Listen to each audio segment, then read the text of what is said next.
नमस्कार साथियों, स्वागत है आपका फिनिक्स एकेडमी यूट्यूब चैनल पर।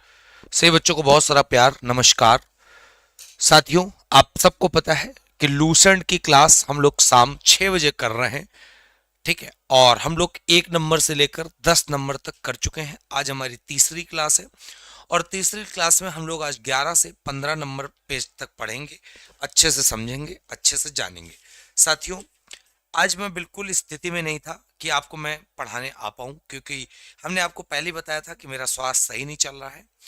और स्वास्थ्य की वजह क्या है, तो आप सब सोच रहे होगे राघव सर तो आज फैशन करने आए हैं। तो मैं बता दे रहा हूँ फैशन करने आया हूँ, क्या करने आया हूँ। तो आप सब बड़े प्यार से देख सकते हो, जबरदस्त तरीके से। और मैं आज पहले ही सूचित कर दे रहा हूँ कि अगर आगे 2-3 दिन क्लास ना हो तो आप घबराना नहीं और गलत गलत कमेंट मत करना। आप दोनों आंखें देख सकते हो, ये मेरी आंख स्पष्ट है और ये इस समय मेरे दिक्कत चल रही है। इस आंख में अचानक से लालपन आ चुका है और लालपन आने की वजह से इसमें आंसू निकला करते हैं दर्द के मारे। और इसका इसलिए यहाँ पर मतलब ठीक ढंग से ये ओपन नहीं हो पाती, इतनी लाइट होती स्टूडियो में कि इसको बहुत प्रॉपर रेस्ट किया हो सकता है। लेकिन क्या करें, हमने आपके लिए क्लास स्टार्ट किया। अगर मैं क्लास नहीं ले रहा हूं तो आप सबके भाई साहब इतनी सारी बातें सुनने को मिलती हैं, बहुत सारी अब लोग सुनने को मिलते हैं। तो इसलिए मैंने प्रयास किया है कि क्लास लेते हैं किसी तरह से। दर्द की दवा अपना खा ली है, धीरे धीरे क्लास लेते हैं, आगे कंटिन्यू करते हैं। लेकिन आप हमें अनुमति दीजिएगा कि हम ये काला चश्मा जरूर लगाए रहें। काला चश्मा लगाने की वजह है मेरे सामने, क्योंकि यहाँ पर जितनी लाइटिंग है पूरी सफेद होती है। इस वजह से मुझे बहुत ज़्यादा चमकता है तो मुझे बोर्ड में लिखने में दिक्कत होगी। मैं थोड़ा बहुत प्रयास कर सकता हूँ कि चश्मा लगा के आराम से धीरे धीरे क्लास करा सकता हूँ आपकी, ठीक है। हाँ, तो दिक्कत है, आप सब समझ सकते हो। तो आप प्लीज बाद में कोई कमेंट मत करिएगा कि सर एक तो आपने बाल हटवा दिए, ऊपर से आप चश्मा लगा के बहुत बड़े गुंडे लग रहे हो, ऐसा कुछ भी ना कहिएगा, ठीक है। मैंने आपको सारी चीज बता दी है। देखिए बेटा, रेस्ट नहीं करेंगे, रेस्ट कर लेंगे तो दिक्कत ये हो जाएगी ना। बहुत सारे लोग समझते हैं, बहुत सारे लोग ये बात को नहीं समझेंगे। वो सब लोग अपलोग लगाएंगे कि इसका हो गया ड्रामा, 2 दिन की नौटंकी थी, बड़ी बड़ी बातें थे, बड़े बड़े सपने थे, है ना। तो ऐसा कुछ नहीं होने वाला है। और जिस दिन मान लो मैं बिल्कुल स्थिति से उठ ही नहीं पाऊंगा, मेरी आंख बिल्कुल जवाब दे जाएगी, तो भाई फिर मैं कोशिश करूंगा, चलो बता दूंगा आपको डायरेक्ट कि मैं नहीं पढ़ा पा रहा हूँ। लेकिन मैं भरसक प्रयास करूंगा, जहां तक मुझ में और हिम्मत रहेगी मैं प्रॉपर तरीके से आपको पढ़ाने की कोशिश करूंगा, ठीक है। हाँ, चलिए साथियों, आप सबको बता दें, इसीलिए प्लीज साथियों मेरा सपोर्ट करिएगा। ये क्लास आप सबको मंडे टू फ्राइडे है, ठीक है। मंडे टू फ्राइडे क्लास है मेरे प्यारे बच्चे। मैं इस क्लास को आज, जैसे आज तीसरा दिन है, कोशिश करूंगा फ्राइडे तक ले जाऊं, फिर सैटरडे संडे छुट्टी आराम मिल जाएगी हमें थोड़ा सा। और अगर किसी कारणवश मैं कल या परसों क्लास नहीं ले पाऊं, अगर नहीं ले पाता हूं, तो जो सैटरडे और संडे क्लास बंद है, तो मैं कोशिश करूंगा उनमें से क्लास कराऊं, ठीक है। हाँ, क्लियर है। हाँ, क्लियर है मेरे प्यारे बच्चे। हाँ बेटा, चलिए, त्रिशूल बैच 6.0 लूसेंट एनसीईआरटी घटना चक्र का पूरा काम्बो है और आप ये प्राइस देख रहे हो। बेटा मैंने आप सबको लिए बहुत अच्छे से कहा है कि ये बैच सिर्फ और सिर्फ आप कितने रुपए का ले सकते हो। बेटा सिर्फ और सिर्फ 800 रुपए का बैच ले सकते हो। और कब तक ले सकते हो मेरे प्यारे साथियों? 10 जनवरी तक। 10 जनवरी तक आप सबके लिए विशेष उपहार है कि इस बैच को आप सिर्फ और सिर्फ 800 रुपए में ले सकते हो, सारे सब्जेक्ट। और इस बैच की वैलिडिटी लाइफ टाइम है, ठीक है। हाँ साथियों, इस लाइव बैच में क्या क्या पढ़ाया जाएगा, तो ये सारी चीजें दिख रही होंगी। फिर हैंड रिटन नोट्स आपको दिख रहे होंगे, सारी चीजें, मतलब इस बैच में सब क्वालिटी रहेगी। त्रिशूल बैच नाम क्यों पड़ा? लूसेंट, घटना चक्र, एनसीईआरटी तीनों मिलाकर बना है, इसलिए जीके जीएस का सबसे ताकतवर हथियार है। सब्जेक्ट वाइज और चैप्टर वाइज टेस्ट है रहेंगे। लूसेंट जीके की विशेषता क्या है, घटना चक्र क्या है, एनसीईआरटी क्या है। अब सबसे बड़ी बात, आप सब हमारा एप्लीकेशन जरूर डाउनलोड कर लीजिएगा। एप्लीकेशन कौन सा है?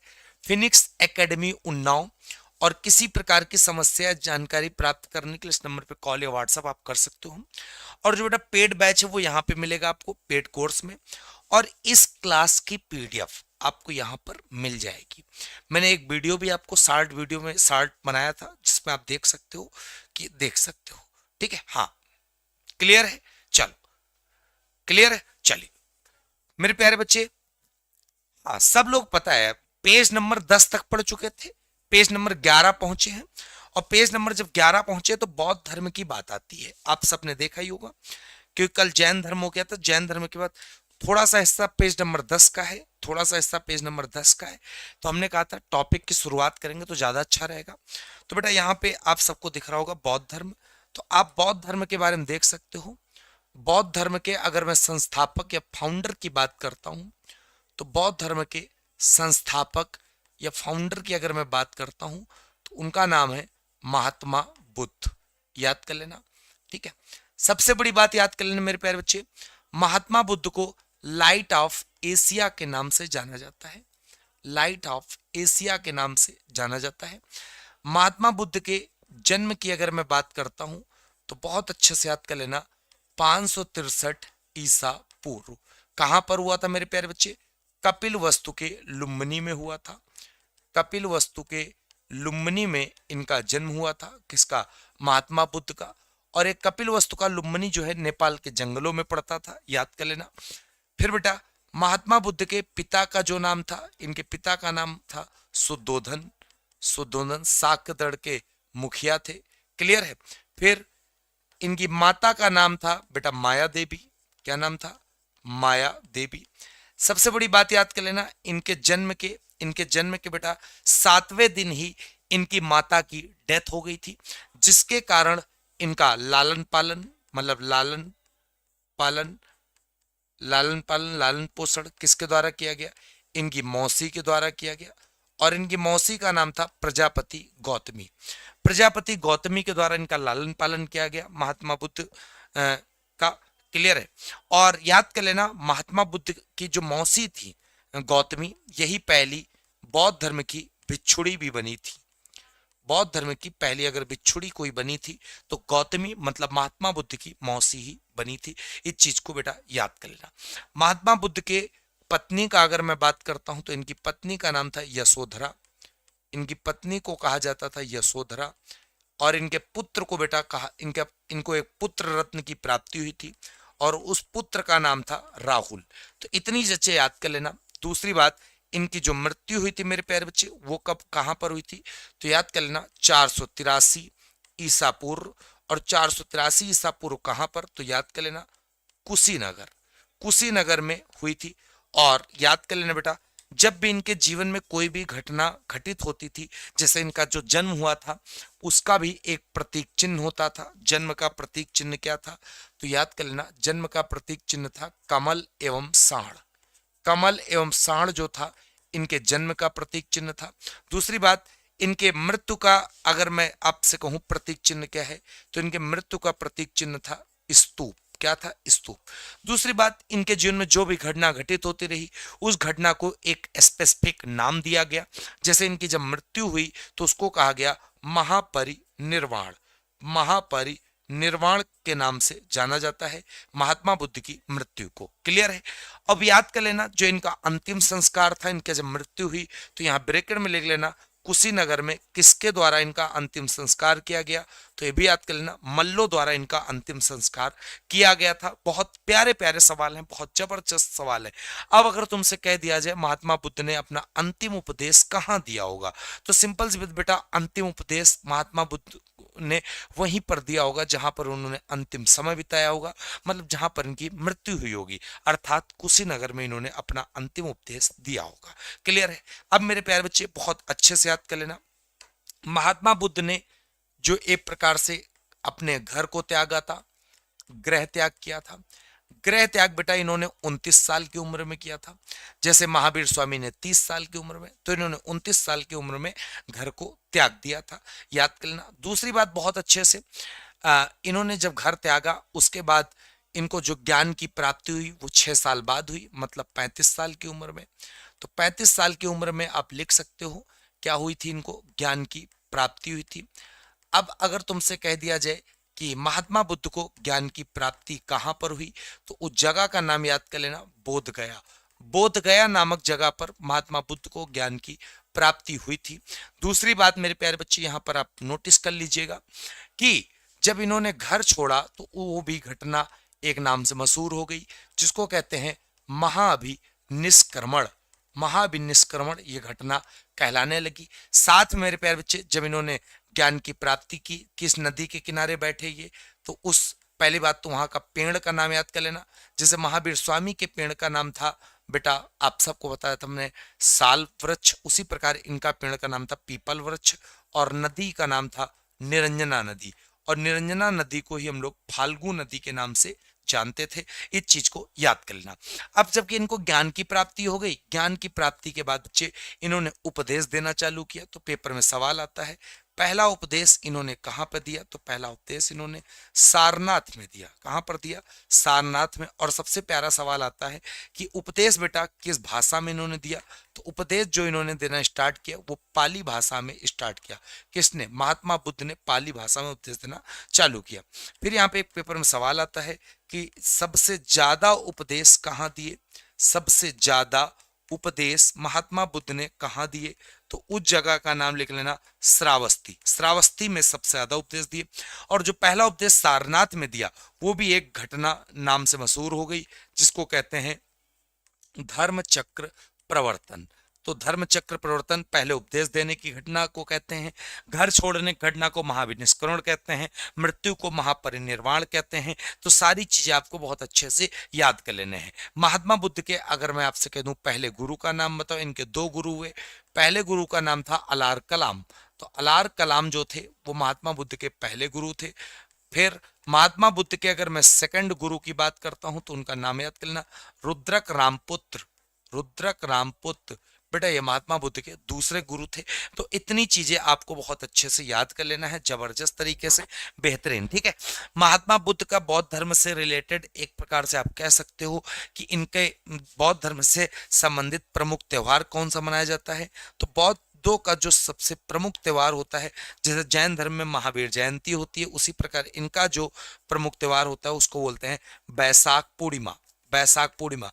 माना जाता है कि महात्मा बुद्ध का जो जन्म हुआ था, मृत्यु हुई थी और जो इनको ज्ञान की प्राप्ति हुई थी वो एक ही दिन हुई थी। इस वजह से बेटा बहुत अच्छे से याद कर लेना, बैसाख पूर्णिमा इनका प्रमुख त्योहार माना जाता है बौद्धों का। क्लियर हो गई बात? तो आशा करते बच्चे इस प्रकार इतनी चीजें आपको यहाँ पर क्लियर हो गई होंगी, अच्छे से समझ में आ गई होंगी। ठीक है, अब सबसे बड़ी बात, क्या एक प्रकार से जैसे जैन में आपने देखा था कि जैन धर्म के लोग ईश्वर को नहीं मानते थे, आत्मा को मानते थे, पुनर्जन्म को मानते थे।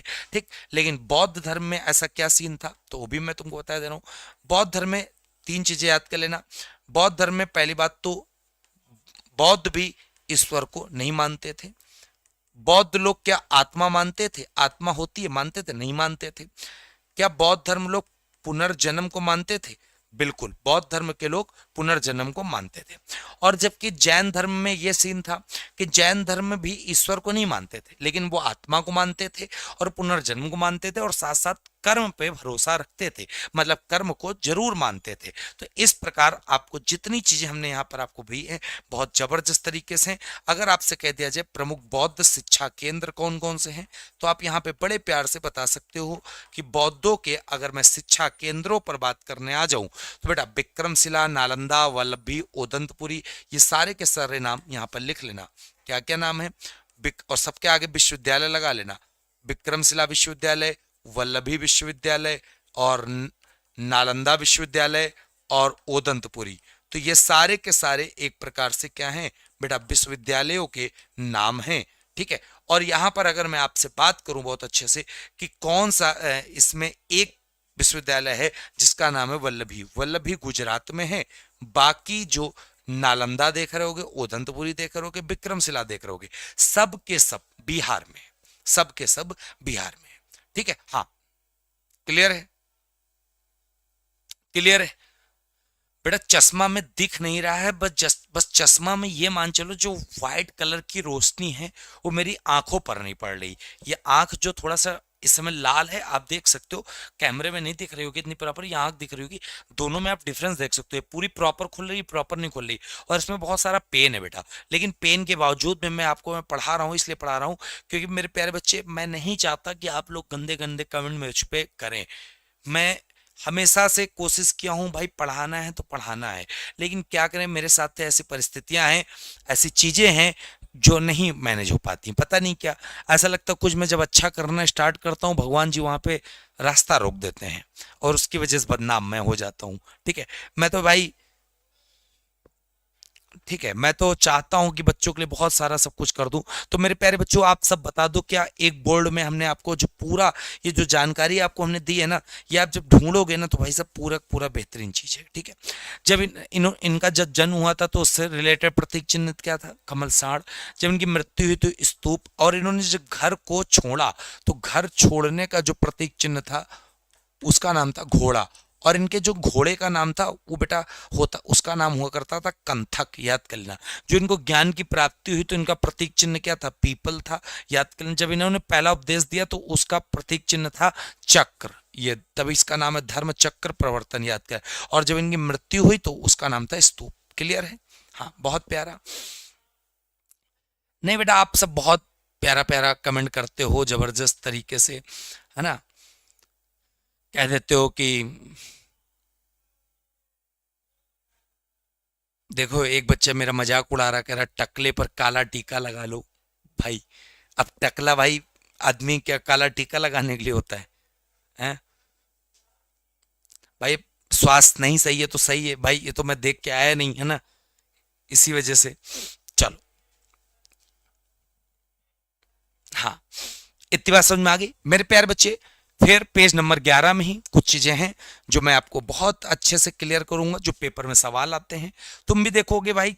बहुत तुम्हें क्या लगता है कंटेंट भाई साहब जो हमने तैयार किया है ये क्या तुरंत तैयार हो जाता है? ये मैं खुद बैठ के खुद बनाता हूँ यार, खुद पूरा मेहनत करता हूँ, खुद यार करता हूँ। मैं चाहता हूँ बच्चों को वो चीज़ दे दो ना पूरे यूट्यूब पे ढूंढे जाके भाई, उनको ऐसा लगे कि भाई ये सब चीज़ें आज तक जी सीखी ही नहीं। तुम खुद अभी लगेगा आपको कि भाई क्या पढ़ डाला है, क्या पेपर में आने लगा इतनी जल्दी। ठीक है, चलो मेरे प्यारे बच्चे, बौद्ध धर्म में अब तुमको क्या चीजें याद करनी है, जो मैं बताऊंगा वो याद करनी है। सबसे पहले तो ये याद कर लो कि बौद्ध धर्म में कितने सत्य होते हैं। तो याद कर लेना, 4 आर्य सत्य होते हैं बौद्धों के। कितने सत्य होते हैं? 4 आर्य सत्य। कौन कौन से? सबसे पहला तो सत्य होता है दुख, दूसरा होता है दुख समुदाय, तीसरा होता है दुख निरोध, चौथा होता है दुख निरोध गामिनी प्रतिपदा। तो ये सारे के सारे एक प्रकार से 4 आर्य सत्य हैं किसके? बौद्ध धर्म के। कल हमने आपको 5 महाव्रत बताए थे जैन धर्म के। कौन कौन से? सत्य, अहिंसा, अस्तेय, अपरिग्रह, ब्रह्मचर्य बताया था आपको बहुत अच्छे से। हाँ ठीक है, हाँ चलो इसके बाद बच्चे, हाँ चलो फिर मेरे प्यारे बच्चे, तो 4 आर्य सत्य याद कर लेना बौद्ध धर्म के। ठीक है, फिर उसके बाद बौद्ध धर्म के देखो ये 3 चीजें। बौद्ध धर्म का जो ज्ञान होता है ना वो किससे प्राप्त होता है? त्रिपिटक। अब यहाँ पे जो मेन चीज बात करनी है त्रिपिटक की बात करनी है, क्योंकि त्रिपिटक जो होता है बौद्ध धर्म का मेन है। और बौद्ध बौद्ध धर्म का जो ज्ञान प्राप्त होता है बेटा वो त्रिपिटक से प्राप्त होता है। ठीक है, 3 त्रिपिटक हैं। कौन कौन से हैं? एक है सुत्त पिटक, एक है विनय पिटक और एक है अभिधम्म पिटक। ये चीज याद कर लेना, मोस्ट इंपॉर्टेंट है कि त्रिपिटक कितने हैं? 3 है, सुत्त पिटक, विनय पिटक, अभिधम्म पिटक। ठीक, दूसरी बात, अब पेपर में सवाल बहुत प्यारा आता है। जो सुत्त पिटक है वो क्या है? सुत्त पिटक सबसे बड़ा है, याद कर लेना। ये सुत्त पिटक दिख रहा है आपको? तो तीनों पिटकों में सबसे बड़ा अगर आपसे कह दिया जाए तो सबसे बड़ा कौन है? सुत्त पिटक है। ठीक, अब यहीं पर याद करें सबसे छोटा पिटक कौन है? सबसे छोटा है मेरे प्यारे बच्चे विनय पिटक। और बीच में कौन है? अभिधम्म पिटक। मतलब बीच में या मध्यम में कौन है? तो अभिधम्म पिटक। पेपर में सवाल बहुत प्यारा आता, सुत्त पिटक क्या होता है? तो याद कर लेना, सुत्त पिटक जो होता है मेरे प्यारे बच्चे बुद्ध के उपदेशों का संकलन करता है। विनय पिटक क्या होता है? भिक्षुओं के आचरण व संघ नियम होते हैं। ठीक है, अभिधम्म पिटक क्या होता है? दार्शनिक एवं तात्विक विवेचना होती है। तो तीनों पिटक के बारे में याद कर लें, यहां से पेपर में सवाल पूछे गए हैं तभी हमने इसके बारे में भी बताया। एक बच्चा कह रहा सर आपका रिकॉर्ड है, आप तो कभी लूसेंट नहीं पढ़ाया, आपका पढ़ाने का तरीका अच्छा है। भाई एक छोटी सी बात पूछूं, मैं एक छोटी सी बात पूछूं, एक छोटी सी, दिल से अच्छा सब लोग बताओ, उसका जवाब दोगे? मैं पूछता हूं लेकिन पहले इसको मैं बता दूं। फिर उसके बाद तो बौद्ध धर्म त्रिपिटक, तीनों पिटकों के बारे में बता दिया, ये भी बता दिया। फिर कह रहा बौद्ध धर्म अनात्मवादी है, आत्मा की परिकल्पना नहीं। अभी मैंने बताया ना कि बौद्ध धर्म आत्मा को नहीं मानता है, कर्म को मानता है, पुनर्जन्म को मानता है। क्लियर? अभी मैंने आपको बताया। अब सबसे बड़ी बात, अष्टांगिक मार्ग। बौद्ध धर्म में अष्टांगिक मार्ग होते हैं। अब वो अष्टांगिक मार्ग कौन कौन से हैं? जैसे वहां पर आपने देखा था तीन चीजें थी, त्रिरत्न थे, सम्यक ज्ञान, सम्यक आचरण, सम्यक दर्शन, पढ़ा था आपने। उसी प्रकार यहां पर अष्टांगिक मार्ग क्या क्या होते हैं देख लो जरा। सम्यक दृष्टि हो गई, सम्यक संकल्प हो गया, सम्यक वाणी हो गई, सम्यक कर्मांत हो गया, सम्यक आजीवन हो गया, सम्यक व्यायाम हो गया, सम्यक स्मृति हो गई और सम्यक समाधि हो गई। तो कुल मिला के जब आप बेटा यहां पर देखोगे तो आपको पता चल जाएगा ये अष्टांगिक मार्ग हैं। किसके अष्टांगिक मार्ग हैं? तो बौद्ध धर्म के। तो यहां पे तीन चीजें आप सीख गए, चार आर्य सत्य देख लिए, पिटकों के बारे में जान गए, अष्टांगिक मार्ग के बारे में जान गए। आगे जब आप पढ़ोगे मेरे प्यारे बच्चे, स्तूप और चैत्य में अंतर पूछा जाता है कि स्तूप क्या होता है और चैत्य क्या होता है। ठीक है, तो बेटा स्तूप सबसे पहले याद कर लेना। अभी मैंने बताया जो बुद्ध, जो एक प्रकार से महात्मा बुद्ध की मृत्यु हुई थी, महात्मा बुद्ध की जो मृत्यु हुई थी उसका प्रतीक जो चिन्ह था वो स्तूप था। स्तूप क्या होता है? बुद्ध के अवशेषों का स्मारक। ठीक, पेपर में सवाल आता है सबसे प्रसिद्ध स्तूपों में कौन कौन है? तो एक सांची स्तूप है और एक सारनाथ स्तूप है। सांची वाला स्तूप सब लोग जानते होंगे, एमपी में, और सारनाथ स्तूप मेरे प्यारे बच्चे यूपी में है, वाराणसी के पास। क्लियर है? पहला उपदेश बुद्ध ने सारनाथ में दिया था, सबसे ज्यादा उपदेश जो दिया था तो बहुत अच्छे से याद कर लेना मेरे प्यारे बच्चे, श्रावस्ती में दिया था। चैत्य क्या होता है? तो चैत्य वो होता है जो बौद्ध धर्म में पूजा स्थल होता है। जैसे हम लोग हिंदू धर्म में क्या होता है पूजा स्थल, तो आप सबको पता होता है मंदिर होता है। मुस्लिम भाइयों के यहाँ क्या होता है? मस्जिद होती है। सिखों के लिए यहाँ क्या होता है? तो सिख के लिए गुरुद्वारा होता है। ठीक है, उसी प्रकार चैत्य बौद्ध धर्म के पूजा स्थल होते हैं। विहार क्या होता है? विहार बेटा भिक्षुओं का निवास होता है। तो चैत्य के बारे में पता चल गया, विहार के बारे में पता चल गया, स्तूप के बारे में पता चल गया। इतनी बार आपको बात पता चल गई है, चल गई ना बात पता। अब मेरे प्यारे बच्चे यहां पर देख रहे होगे भारत के प्रमुख बौद्ध मठ। तो भारत के प्रमुख बौद्ध मठों को जान लो जो पेपर में सवाल आते हैं। कौन कौन से आते हैं तो जरा जानते हैं। ठीक है, सबसे पहले तपोमठ। तपोमठ के बारे में आपने सबसे सुना होगा। तपोमठ कहां पर है देख सकते हो आप, तपोमठ और नामग्याल मठ। तपोमठ और नामग्याल मठ ये दोनों के दोनों याद कर लेना मेरे प्यारे बच्चे, हिमाचल प्रदेश में। तपोमठ और नामग्याल मठ कहां पर है? हिमाचल प्रदेश में। याद हो गए?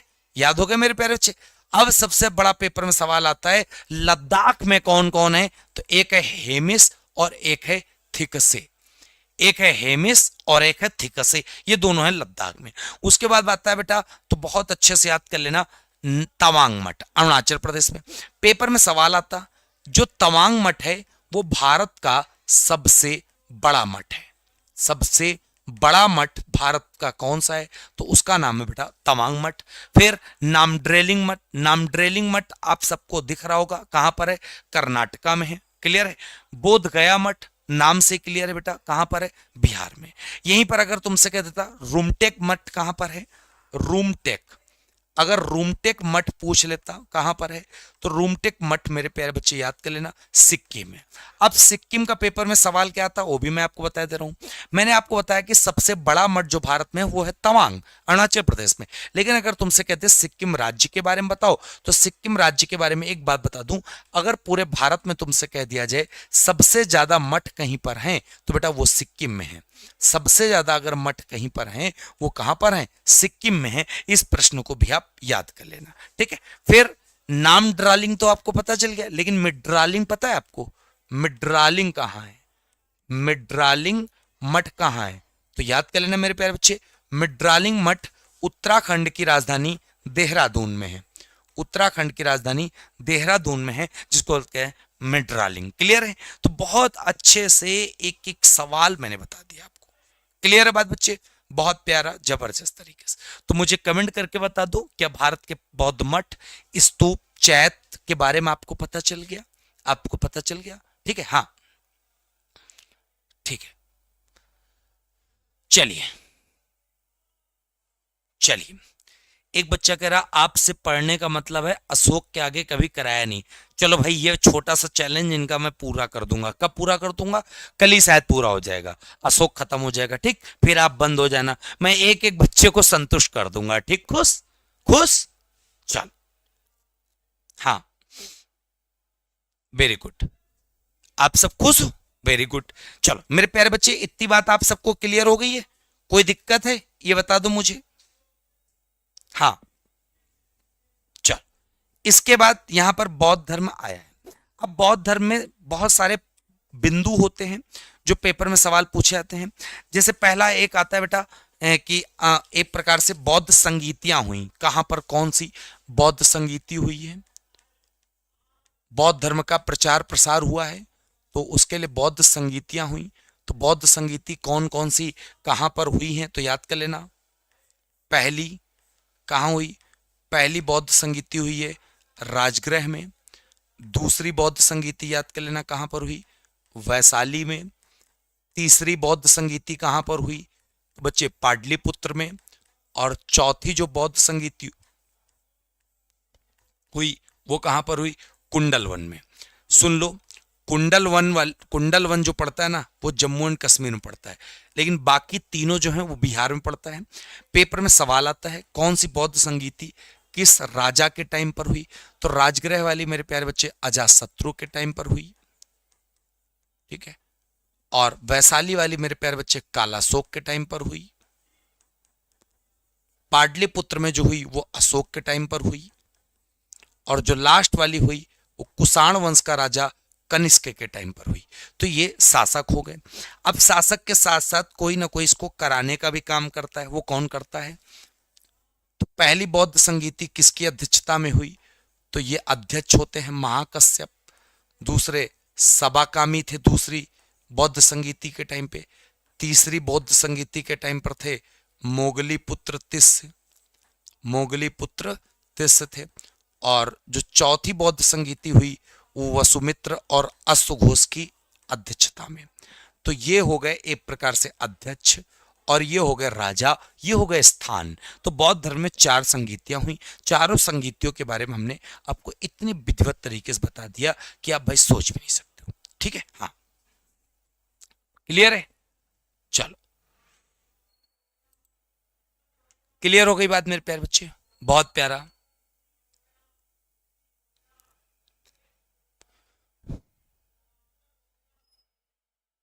चलो, क्लियर हो गई बात? बेहतरीन। तो इतनी बात आपको समझ में आ गई होगी। इसके बाद मेरे प्यारे बच्चे याद कर लेना, बौद्ध धर्म में त्रिरत्न होते हैं। और वो बौद्ध धर्म में त्रिरत्न कौन कौन से होते हैं? बुद्ध धम्म संघ। बुद्ध धम्म संघ, ये बौद्ध धर्म के त्रिरत्न याद कर लेना। फिर यहीं पे पेपर में सवाल आता है प्रथम बुद्ध मूर्ति निर्माण किसमें हुई? देखो, अगर तुमसे कहा जाए प्रथम बुद्ध की जो मूर्ति निर्माण हुई वो किस शैली में हुई तो याद कर लेना मथुरा शैली में। मथुरा शैली। फिर तुमसे कहा जाएगा सबसे ज्यादा बुद्ध मूर्ति का निर्माण किस शैली में हुआ? सबसे ज्यादा जो महात्मा बुद्ध की मूर्ति का निर्माण हुआ है वो गंधार शैली में हुआ है। क्लियर है? फिर तुमसे कहा जाएगा विश्व शांति विश्व शांति स्तूप कहां पर है? तो विश्व शांति स्तूप है राजगीर। अगर आपसे कह दिया जाए राजगीर कहां पड़ता है तो राजगीर पड़ता है मेरे प्यारे बच्चे बिहार में। क्लियर है? याद क्या? अब पेपर में सवाल आता है महात्मा बुद्ध की खड़ी प्रतिमा किसके टाइम पर बनवाई गई? भूमि स्पर्श किसके टाइम पर? तो जो खड़ी प्रतिमा है वो कुषाण काल में बनी है। महात्मा बुद्ध की जो खड़ी प्रतिमा बनाई गई वो बेटा कुषाण काल में। और महात्मा बुद्ध की जो भूमि स्पर्श करती हुई प्रतिमा वो किसके काल में? तो याद कर लेना वो बेटा गुप्त काल में। तो इस प्रकार ये कुछ बिंदु हैं जिनके बारे में आपको ध्यान रखना है, जबरदस्त तरीके से आता है। ठीक, अब एक पेपर में सवाल आता है कि मौर्य वंश का एक राजा था अशोक, क्लियर है, तो यहां पे लिख सकते हो अशोक ने श्रीलंका में बौद्ध धर्म का प्रचार प्रसार करने के लिए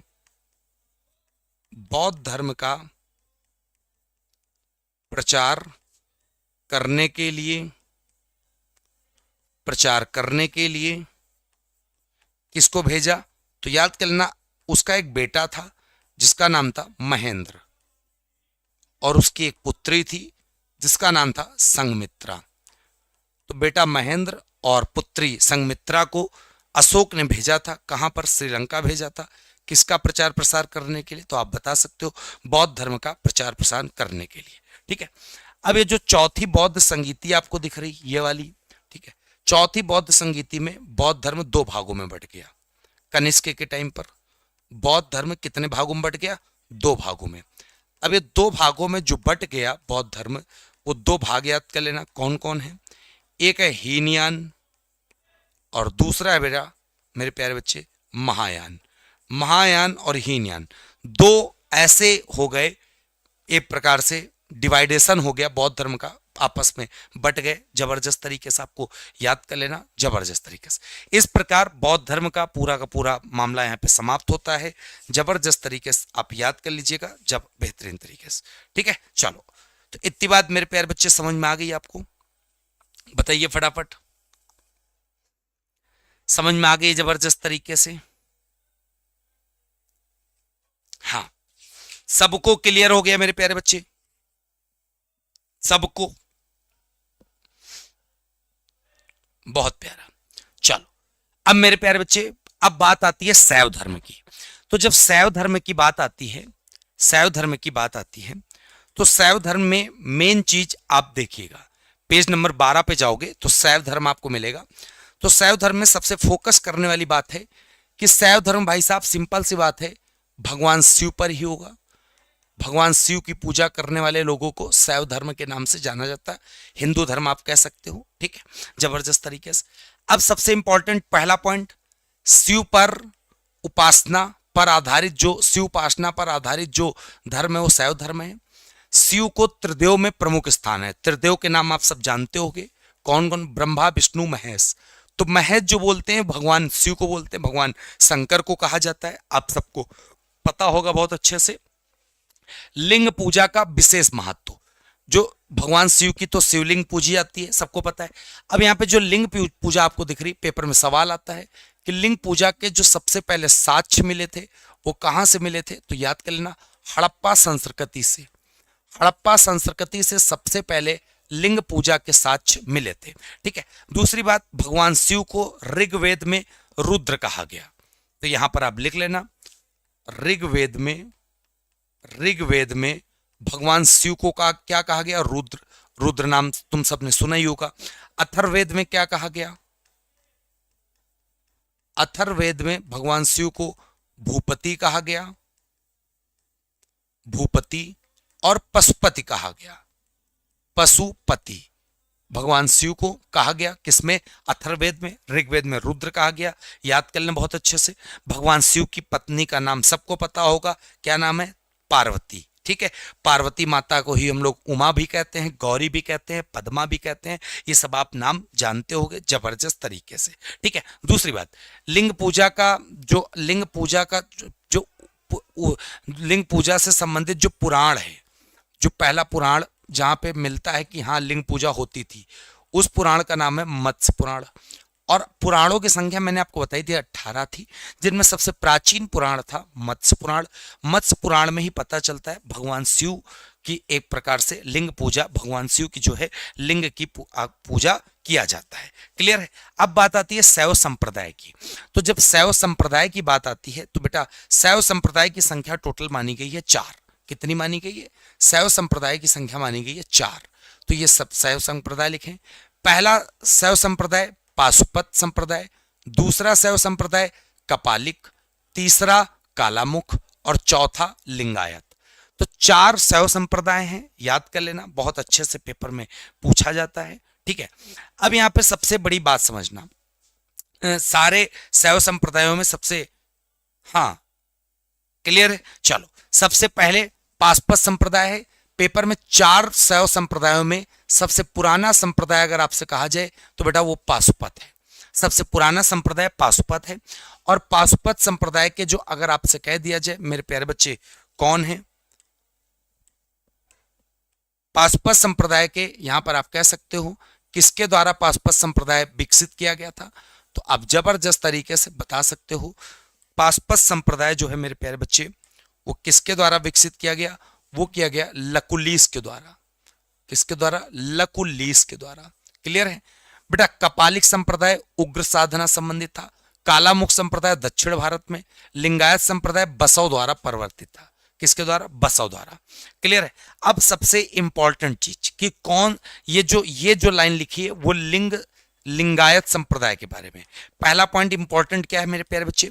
दक्षिण भारत में प्रचलित है। कौन सा? लिंगायत संप्रदाय जो है वो दक्षिण भारत में है, याद कर लेना। और दक्षिण भारत में इसको हम लोग जंगम के नाम से जानते हैं। लिंगायत संप्रदाय को साउथ इंडिया में हम लोग जंगम के नाम से जानते हैं, याद कर लेना। ठीक है। शिवलिंग की उपासना की जाती है। सामाजिक समानता पर बल दिया गया है। जाति प्रथा का इसमें विरोध किया जाता है। ये सारे के सारे बिंदु संबंधित है किससे? लिंगायत से। क्लियर है। दूसरी बात, बासव कौन थे? तो बासव जो थे लिंगायत समाज से ही संबंधित थे, लिंगायत संप्रदाय से। बासव कर्नाटक के समाज सुधारक थे और लिंगायत आंदोलन के प्रमुख नेता थे और इन्होंने बाल विवाह का विरोध किया था। ठीक, ये बासव के बारे में पेपर में प्रश्न पूछा गया है। Who is Basav? तो बासव बता सकते हो कर्नाटक के एक समाज सुधारक सोशल वर्कर थे, साथ में लिंगायत आंदोलन के बहुत बड़े नेता थे। तो याद कर लेना जबरदस्त तरीके से। ठीक है, तो इतनी बात आपको शैव धर्म में। अब यहाँ पे शैव संप्रदाय और संस्थापक व ग्रंथ लिखा है। किसका कौन सा ग्रंथ है, पेपर में सवाल पूछा जाता है। जैसे मैंने आपको पहले ही क्लियर कर दिया मेरे प्यारे बच्चे कि आपको यह याद कर लेना है पाशुपत। पाशुपत के संस्थापक कौन है? लकुलीस, जो पेपर में सबसे ज्यादा पेपर में पूछा जाता है। और सारे संप्रदायों में सबसे पुराना संप्रदाय कौन सा है? तो आप याद कर लेना पाशुपत है। कपालिक, कपालिक के संस्थापक कौन है? भैरव। कपालिक के कौन है मेरे प्यारे बच्चे? भैरव, याद कर लेना। अब कपालिक का पेपर में सवाल आता है कि कपालिक संप्रदाय का प्रमुख केंद्र क्या था? कपालिक संप्रदाय का प्रमुख केंद्र क्या था? तो कपालिक संप्रदाय का जो प्रमुख केंद्र माना गया वो माना गया श्रीशैल। श्रीशैल इसका प्रमुख केंद्र माना गया। ठीक। और कालामुख, कालामुख के कौन है? शैवाचार्य। शैवाचार्य। अब इनके बारे में हम आपको बता दें, कालामुख के बारे में ओरली बता दे रहे हैं। जो शरीर पर चिता की भस्म लगाते हैं, जो शरीर पर चिता की भस्म लगाते हैं। क्लियर है। तो कहने का मतलब है शरीर पर चिता की भस्म लगाते हैं वही लोग होते हैं कालामुख, याद कर लेना। और लिंगायत हमने तुमको आपको बता दिया है, लिंगायत के संस्थापक माने जाते हैं बसव। ठीक है, प्रमुख नेता थे। इसका प्रमुख ग्रंथ है बचन साहित्य। और लिंगायत आप सबको पता होना चाहिए साउथ इंडिया में फेमस था और साउथ इंडिया में इसको हम लोग जंगम के नाम से जानते हैं। और लिंगायत कौन है? तो लिंगायत भगवान शिव के, जैसे भगवान विष्णु के 10 अवतार हुए, भगवान शिव के 18 अवतार हुए, याद कर लेना। तो लिख लेना शिव के 18 अवतारों में से एक जो लिंगायत था वो लिंगायत, याद कर लेना। भगवान शिव के टोटल 18 अवतार हुए और 18 अवतारों में से एक अवतार, ठीक है, हाँ, एक अवतार कौन सा था? तो आपको याद कर लेना है लिंगायत। क्लियर है। तो इतनी चीजें आपको जबरदस्त पता होना चाहिए। अब सबसे इंपॉर्टेंट चीज होता है, एक इसी तरह संप्रदाय और था जिसका नाम था नाथ संप्रदाय। और नाथ संप्रदाय के संस्थापक पेपर में पूछे गए हैं। तो याद कर लेना यहां पे नाथ संप्रदाय। नाथ संप्रदाय के ये भी संबंधित है शैव धर्म से। इसके संस्थापक याद कर लेना महेंद्र नाथ। महेंद्र नाथ। ये पेज नंबर 12 की बात चल रही, वहां 12 का मतलब वो है, ठीक है, और कुछ आप मत समझिएगा। अब बात समझ लेना, एक मेरे प्यारे बच्चे बहुत अच्छे से याद कर लेना जिसका नाम है पशुपतिनाथ मंदिर, नेपाल में है। स्टार बना के लाइन लिख लेना, पशुपतिनाथ मंदिर कहां पर है मेरे प्यारे बच्चे? नेपाल, काठमांडू, काठमांडू नेपाल में। पेपर में सवाल पूछा जाएगा कि काठमांडू किस नदी के किनारे, तो आप बता सकते हो काठमांडू मेरे प्यारे बच्चे बागमती नदी के किनारे। किस नदी किनारे? बागमती नदी किनारे। और बहुत अच्छे से याद कर लेना, जो नेपाल का पशुपतिनाथ मंदिर है ये किस शैली में बना है, किस शैली में बना है। बच्चे कह रहे हैं सर कितने दिन के बाद छोड़ के भाग जाओगे? बेटा अब अगर आप कमेंट किए तो सच बता रहे हैं कल से मैं क्लास नहीं लूंगा, सच बता रहा हूं क्लास नहीं लूंगा। हाँ, किसी बच्चे ने अगर फालतू का कमेंट किया तो सच बता रहा हूं कल से मैं क्लास नहीं लूंगा। क्यों नहीं लूंगा? क्योंकि भाई एक दिन हो गया, 2 दिन हो गया, कंटिन्यू आप नियम बना लिए। भाई मेरी आंख गड़बड़ है, मेरी आंख गड़बड़ है, अंदर से पूरा दर्द हो रहा, सर दर्द हो रहा, फट रहा, और मुझे और जोर दे रहे हैं अपनी आंख पे, बोल बोल के जोर दे रहे हैं। वो सब आपको नहीं दिख रहा। हमारी दिक्कत आपको नहीं दिख सकती। हमें जो बीमारी है ना वो आप नहीं समझ सकते हो ना, उसको मैं एक्सप्लेन कर पाऊंगा यार। ठीक है, मैं नॉर्मल लोगों की तरह नहीं हूं, मैं थोड़ा सा असामान्य हो चुका हूं। इसीलिए प्लीज मेरा सपोर्ट करिए, और सपोर्ट ना कर पाए तो प्लीज हमें गिराने की कोशिश मत करो यार। ठीक है,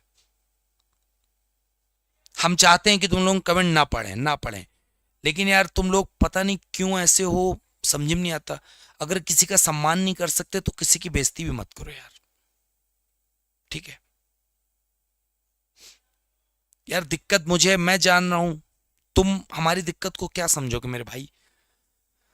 नेपाल के जो मंदिर है बच्चे पैगोडा शैली में बना हुआ है। किस शैली में? पैगोडा शैली में। तो इस प्रकार आपको ये चीज अच्छे से याद कर लेनी है, बहुत बढ़िया पेपर में आता है तो आप बता सकते हो। ठीक है। हाँ, दूसरी बात, शैव धर्म का प्रचार प्रसार करने के लिए नायनार संत हुआ करते थे। यहां पे लिख लेना, शैव धर्म का प्रचार प्रसार करने के लिए दक्षिण भारत में, साउथ इंडिया में कौन से संत हुआ करते थे? वो हुआ करते थे नायनार संत। नायनार संत। और नायनार संत की जो अगर मैं संख्या की बात करता हूं तो टोटल 63 है। और अगर अभी आगे तुमको मिलेंगे कि भगवान विष्णु जो वैष्णव धर्म है, वैष्णव एक प्रकार से उसका जो प्रचार प्रसार करने के लिए आप कह सकते हो कि उनका प्रचार प्रसार करने के लिए जो संत हुआ करते थे उनका नाम था अलवार, और उनकी संख्या 18 हुआ करती थी। क्लियर है? तो इस प्रकार आपको बहुत अच्छे से याद कर लेना है, जबरदस्त तरीके से। क्लियर है? आगे बात समझ में? चलो इतना याद कर लेना मेरे प्यारे बच्चे। अब सारे संप्रदायों के अलावा एक संप्रदाय में तुमको ऐसा बता दे रहा हूं जिसको आपको याद कर लेना है। ये थोड़ा सा अलग है, आजीवक संप्रदाय। पेपर में सवाल बस आता है कि आजीवक संप्रदाय के संस्थापक कौन है, फाउंडर कौन है, तो आप बता सकते हो माखल पुत्र घोषाल। माखल पुत्र घोषाल। तो माखल पुत्र जो घोषाल हैं वो आजीवक संप्रदाय के संस्थापक माने जाते हैं। बहुत अच्छे से याद कर लेना। ठीक है। हाँ चलो, तो बेटा शैव धर्म के बारे में आपको क्लियर हो गया है। अब बारी है वैष्णव धर्म की। तो आप सब कमेंट करके बता दो, और जितने भी लोगों ने अभी वीडियो को लाइक शेयर नहीं किया है तो सबसे बस यही कहना चाहता हूं कि आप सब वीडियो को लाइक एंड शेयर कर दो मेरे साथियों। ज्यादा से ज्यादा लोग लाइक कर दो फटाफट तरीके से, सब साथियों के साथ शेयर कर दो, अपना अपना अंगूठा दबा दो। इसके बाद मैं अगले टॉपिक की ओर पढ़ता हूं, क्योंकि शैव धर्म भी हमने आपको पढ़ा दिया। इसके बाद मैं पढ़ता हूं वैष्णव धर्म के बारे में। किसके बारे में? वैष्णव धर्म के बारे में। ठीक है। हाँ क्लियर है? चलो बहुत प्यारा।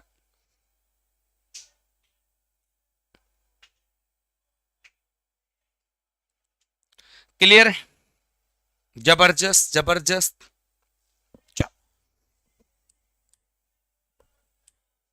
बेटा वैष्णव धर्म बहुत छोटा सा धर्म है, मैं पहले बता दे रहा हूं, ज्यादा कुछ है नहीं। पेज नंबर 13 की बात चल रही है यहाँ पे। वैष्णव धर्म की प्रारंभिक जो जानकारी है वो किससे मिलती है मेरे प्यारे बच्चे? याद कर लेना, उपनिषदों से मिलती है। किससे मिलती है? उपनिषदों से। और वैष्णव धर्म में सबसे सर्वोच्च जो देवता है वो विष्णु है। आप सबको खुद पता है शैव धर्म भगवान शिव की पूजा है, तो वैष्णव धर्म में भगवान विष्णु की पूजा है। विष्णु भी त्रिदेवों में से एक माने जाते हैं, याद कर लेना बहुत अच्छे से। नारायण, कृष्ण, राम, विष्णु के रूप हैं, ये जो नारायण हो गया, कृष्ण हो गया, राम हो गए, ये सब के सब भगवान विष्णु के रूप हैं, याद कर लेना। और इसमें भक्ति को मोक्ष का साधन माना गया है। कहते नहीं है हरि नाम जपते रहो मोक्ष की प्राप्ति हो जाएगी, भगवत की प्राप्ति हो जाएगी। तो भक्ति को मोक्ष का इस धर्म में साधन बताया गया है कि पूजा करते रहो, बस इतना होता रहे। ठीक है। अब वैष्णव धर्म के अगर प्रमुख प्रवर्तक का नाम आता है तो भगवान श्री कृष्ण का आता है। भगवान श्री कृष्ण का जो जन्म स्थान माना गया वो मथुरा और भागवत परंपरा का विकास हुआ है। और भगवान कृष्ण का सबसे पहले कहीं उल्लेख मिलता है, सबसे पहले अगर कहीं उल्लेख मिलता है तो कहां पर मिलता है? छंदोग्य उपनिषद में। और छंदोग्य उपनिषद 108 उपनिषदों में से एक है और सबसे पुराना उपनिषद। पुराना उपनिषद कौन सा है भैया? छंदोग्य उपनिषद है, ये चीज याद कर लेना। ठीक है। दूसरी बात, सुदर्शन चक्र में कितनी तीलियां होती हैं? तो याद कर लेना, सुदर्शन चक्र में टोटल 6 तीलियां होती हैं। सुदर्शन चक्र में मेरे प्यारे बच्चे कितनी तीलियां होती हैं? टोटल 6 तीलियां होती हैं। कितनी? 6 तीलियां होती हैं। ये पेपर में सवाल पूछा गया है। अब दूसरा यहीं पे सवाल याद कर लेना मेरे प्यारे बच्चे कि विश्व का सबसे बड़ा हिंदू मंदिर कौन सा है? विश्व का सबसे बड़ा हिंदू मंदिर कौन सा है? तो ये पेपर में सवाल पूछा जाता है, तो इसको आपको बताना पड़ेगा। ठीक है। इसका नाम मेरे प्यारे बच्चे अंकोर वाट का मंदिर। क्या नाम है? अंकोर वाट का मंदिर। और ये जो अंकोर वाट का मंदिर है मेरे प्यारे बच्चे कहां पर है? तो याद कर लेना, कंबोडिया। कंबोडिया में है ये अंकोर वाट का मंदिर। दूसरी बात, इस मंदिर में किस भगवान की पूजा की जाती है? इस मंदिर में भगवान विष्णु की पूजा की जाती है। और साथ में याद करना, इस मंदिर का निर्माण किसके द्वारा करवाया गया? तो इस मंदिर का जो निर्माण है वो सूर्यवर्मन द्वितीय के द्वारा करवाया गया। किसके द्वारा? सूर्यवर्मन द्वितीय के द्वारा। क्लियर है? तो सारे प्रश्नों को अपने साथ आप संकुचित कर लो। ठीक है। हाँ,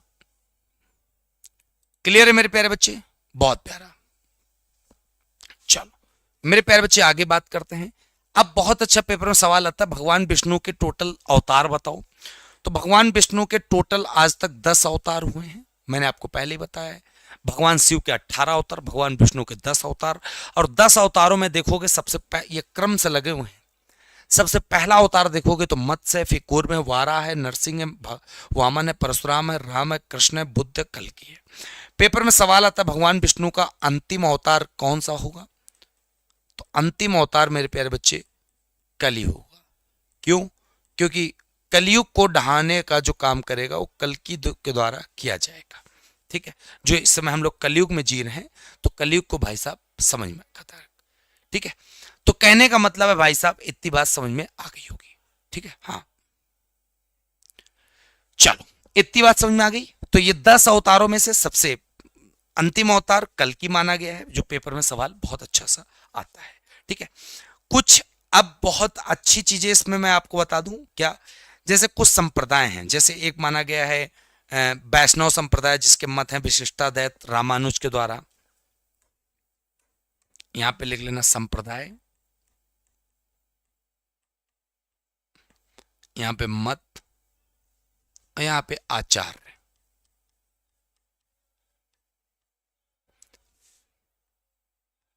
ठीक। तो मैंने आपको बताया संप्रदाय, जैसे आपको याद कर लेना है, पहले संप्रदाय, फिर मत, और उनके जो एक प्रकार से आचार्य हैं। तो सबसे पहले अगर आप देखोगे वैष्णव संप्रदाय नंबर 1 पे, वैष्णव संप्रदाय, इनका क्या मत है? तो आप याद कर लेना विशिष्टाद्वैत मत है। इसके आचार्य कौन है? इसके आचार्य हैं रामानुज, रामानुज साहब। क्लियर है? फिर उसके बाद ब्रह्म संप्रदाय, ब्रह्म संप्रदाय, इसके मत कौन है? इसका मत है द्वैत मत। और इसके आचार्य आनंद तीर्थ। क्या नाम है? आनंद तीर्थ। आनंद तीर्थ इसके आचार्य हैं।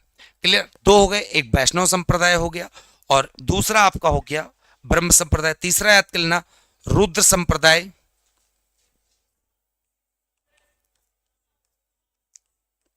मत याद कर लेना शुद्धाद्वैत, ठीक है। सो दत्तात्रेय, और इसके आचार्य जो माने गए वल्लभाचार्य माने गए।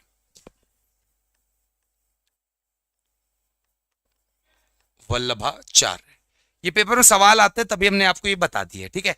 एक लास्ट है सनक संप्रदाय, दैतादैत, निम्बार्क। सनक संप्रदाय, दैतादैत, निम्बार्काचार्य। बस ये 4 संप्रदाय वैष्णव में याद कर लेना, मत याद कर लेना कौन किसका मत है, ठीक है। और जबरदस्त तरीके से क्लियर है, ठीक है। तो वैष्णव धर्म के बारे में यहां पर पूरी जानकारी प्राप्त होती है आपको, ठीक। तो इतना याद कर लेना, बस इतना ही पर्याप्त है। तो आशा करते इतनी बात आपको समझ में आ गई होगी। अब वैष्णव धर्म के बाद हम लोग बात करेंगे आगे आगे की तरफ। तो आप सब फटाफट कमेंट करके बता दो जबरदस्त तरीके से, ठीक है। हाँ, बेहतरीन, क्लियर मेरे प्यारे बच्चे, जबरदस्त।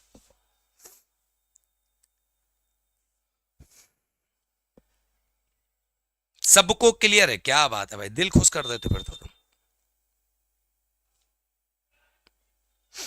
सब बास मेरे प्यारे बच्चे,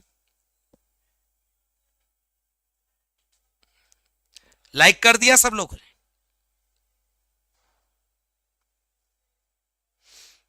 लाइक शेयर कर देना भैया।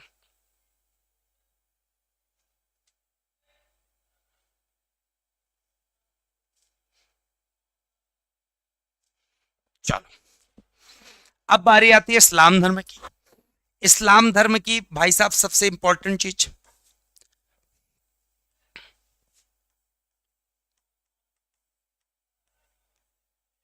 इस्लाम धर्म के संस्थापक किसे माना जाता है? मोहम्मद साहब को, याद कर लेना। मोहम्मद साहब को किस कबीले का व्यक्ति माना जाता है?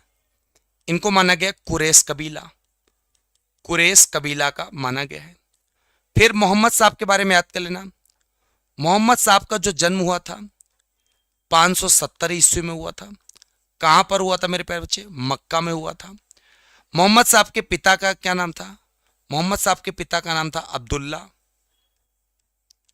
मोहम्मद साहब की माता का क्या नाम था? मोहम्मद साहब की माता का नाम था अमीना। मोहम्मद साहब ने एक विधवा से विवाह किया था जिनकी पत्नी का नाम था खदीजा, और मोहम्मद साहब की एक पुत्री थी, पुत्री का नाम था फातिमा, और फातिमा का जिसके साथ विवाह किया, मतलब जो दामाद हो गया, उसका नाम हो गया अली। क्लियर है? तो इतनी चीज क्लियर हो गई। फिर मोहम्मद साहब की जो मृत्यु हुई वो 632 ईस्वी में, कहां पर हुई मेरे बच्चे? मदीना में। क्लियर? अब इस्लाम धर्म को इन्होंने शुरू किया। इस्लाम धर्म का अगर मैं आपसे कह दूं पवित्र ग्रंथ क्या होता है, इस्लाम धर्म का पवित्र ग्रंथ होता है मेरे प्यारे बच्चे कुरान। पेपर में सवाल आता है जो कुरान होता है वो किस भाषा का ग्रंथ है, तो आपको याद कर लेना है फारसी भाषा का ग्रंथ माना जाता है। कौन? कुरान, याद कर लेना। मोहम्मद साहब को ज्ञान की प्राप्ति कहां पर हुई, तो याद कर लेना मेरे प्यारे बच्चे ज्ञान की प्राप्ति 610 ईस्वी में, और कहां पर हुई तो याद कर लेना हीरा नामक गुफा में। हीरा नामक गुफा में मोहम्मद साहब को मेरे प्यारे बच्चे ज्ञान की प्राप्ति हुई थी, याद कर लेना। और एक संवत स्टार्ट हुआ था, उस संवत का नाम था हिजरी संवत, और हिजरी संवत किस वर्ष को कहते हैं? 622 ईस्वी में। क्यों? क्योंकि मोहम्मद साहब ने मक्का से मदीना तक यात्रा तय की थी, इसलिए पूरे संवतों में से एक ऐसा संवत है जो इस्लाम का है, ठीक है, तो जिसका नाम है हिजरी संवत। क्लियर है? हाँ, क्लियर है? हाँ, बहुत प्यारा। तो इतनी बात आपको क्लियर हो गई जबरदस्त तरीके से, बेहतरीन। अब मेरे प्यारे बच्चे बहुत अच्छे से, ये फारसी लिपि है मेरे प्यारे बच्चे, कुरान की जो भाषा है उसका नाम है अरबी। क्या नाम है? अरबी। और दूसरी बात बहुत अच्छे से याद करना, मोहम्मद साहब का जो जीवन परिचय लिखा, मतलब जो जीवनी लिखी, वो किसने लिखी? वो लिखी इब्न इसाक ने। इब्न इसाक नामक व्यक्ति ने भैया मोहम्मद साहब की जीवनी को लिखा है, ये भी याद कर लेना, ठीक। मोहम्मद साहब का एक प्रकार से आप कह सकते हो कि मोहम्मद साहब का जो जब जन्म होता है तो जन्म के दिन को ही हम लोग मनाते हैं ईद। जो ईद का त्यौहार होता है वो मोहम्मद साहब का जन्म माना जाता है। ठीक, मोहम्मद साहब की मृत्यु के बाद इस्लाम धर्म दो भागों में बढ़ गया, एक बढ़ गया सिया और एक बढ़ गया सुन्नी। क्लियर? मोहम्मद साहब की मृत्यु के बाद इस्लाम धर्म दो भागों में बढ़ गया, एक बढ़ गया सिया और एक बढ़ गया सुन्नी। याद कर लेना। अगर मैं तुमसे कहूं सिया क्या होता था, सिया वो होता था जिसमें अली के उपदेश माने जाते थे। अली मतलब मोहम्मद साहब के दामाद, इनके उपदेश माने जाते थे।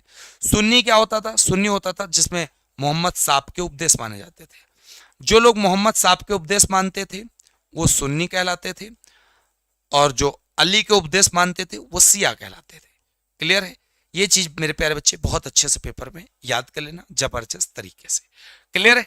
सारी चीजें हमने इस्लाम धर्म की बता दी, इससे ज्यादा इस्लाम धर्म में और कुछ भी पेपर में सवाल नहीं आता है।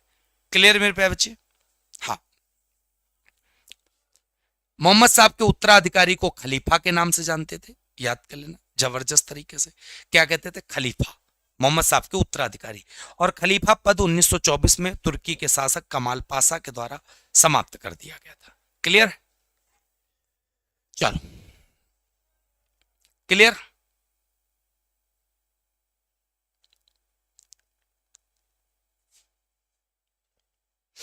तो बेटा ये इस्लाम धर्म के बारे में आपको समझ में आ गया होगा। क्लियर है मेरे प्यारे बच्चे? बहुत प्यारा। मुहर्रम भी होता, असुरा भी होता, सबे बारात होता, सबे मेराज होता, सारे होते हैं।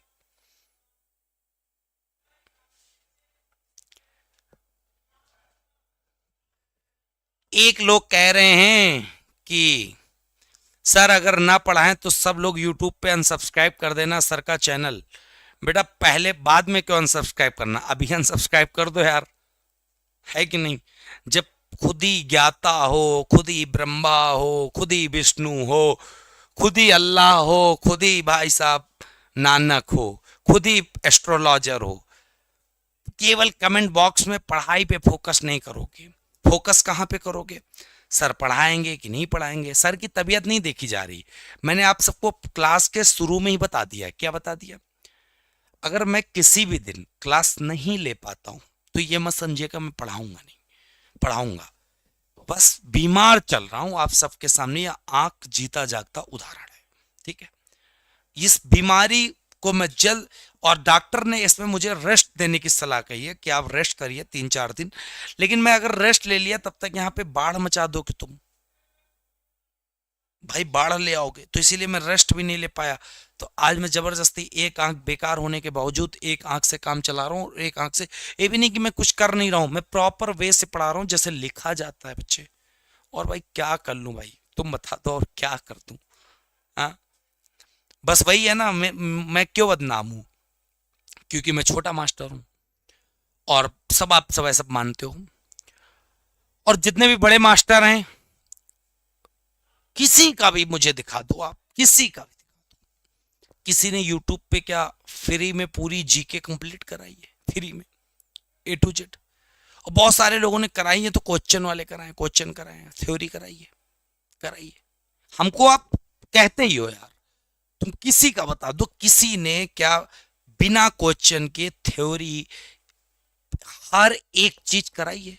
चाहे हिस्ट्री, ज्योग्राफी, पॉलिटी, इकोनॉमिक्स, सब कुछ कराया? नहीं कराया ना। लेकिन आप हमें उड़ाने में पड़े हो क्योंकि मैं छोटा हूं, मेरी वैल्यूएशन उतनी नहीं है, इस वजह से हमको यहाँ पे कह ले रहे हो, गाली दिए दे रहे हो, देते रहो भाई। ठीक है, क्या करना। ठीक, और मैं भगवान से बस यही मना रहा हूं,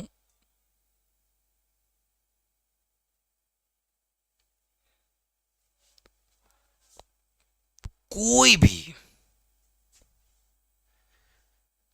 भी एक एग्जाम्पल दे पाए। हाँ, हमको निकाल के दिखा दो। नाम बताने से नहीं होता है कि इन सर ने कराया उन सर ने कराया। आप दिखाओ तो। नहीं दिखा सकते हो भाई, मैं भी उसी दुनिया में रहता हूं। ठीक है, मैं भी उसी दुनिया में रहता हूं, आप बता दो। बहुत सारे लोगों ने तो लूसेंट भी शुरू की थी, लूसेंट के क्वेश्चन कराने चले आए। हम भी शुरू कर दे, क्वेश्चन करा दे, मजा आएगा आपको? नहीं आएगा ना। तो इसीलिए हर एक विषय पे उंगली नहीं उठाई जाती। ठीक है, चलो मेरे प्यारे बच्चे, आगे आगे है ईसाई धर्म के बारे में। तो जब हम लोग ईसाई धर्म के बारे में समझेंगे, तुम भी नादान बालक हो, क्या जानो भाई, तुमको तो बस कह दिया गया तो हमको उड़ाने में पड़े, उड़ा लो, जैसे चाहो ऐसे उड़ाओ हमको, और क्या। चलो बेटा, ईसाई धर्म के बारे में जब आप समझोगे तो बहुत प्यार से जानोगे। क्या संस्थापक किसे कहा जाता है? ईसा मसीह साहब को कहा जाता है, जीसस क्रिस्ट, याद कर लेना। और ईसा मसीह का जो जन्म माना जाता है वो 4 ईसा पूर्व, हटा दो, यहां पे लिख देना 0 ईस्वी। जो 0 ईस्वी है ना, तभी बेटा जब इनका जन्म हुआ था तभी स्टार्ट हो गया था ईस्वी, वरना इसके पहले के समय को बोलते थे ईसा पूर्व। ठीक है, कहां पर जन्म हुआ था? बेतलेहम में। इनकी माता का क्या नाम था? मरियम। इनके पिता का क्या नाम था? जोसेफ। धार्मिक ग्रंथ क्या होता है? बाइबिल। ईश्वर की अवधारणा क्या बताई इन्होंने? एकेश्वरवाद, मतलब एक ही ईश्वर है बस। त्रिदेव सिद्धांत इनके क्या थे? पिता, पुत्र, पवित्र आत्मा। जैसे बौद्ध धर्म में त्रिरत्न बताया था, उसी प्रकार। ठीक है, मुख्य शिक्षा इन्होंने क्या दी? प्रेम करना, दया करना, करुणा करना, क्षमा करना, त्याग करना। इस धर्म का प्रतीक चिन्ह क्या रहा? क्रास। आपने देखा नहीं होगा, यह क्रास होता है। ठीक है, उपासना स्थल जो ईसाई धर्म के लोग पूजा करने जाते हैं, चर्च में जाते हैं। धार्मिक नेता को कहते हैं पादरी या पोप, जिसको कैथोलिक के नाम से जानते हैं। क्लियर है?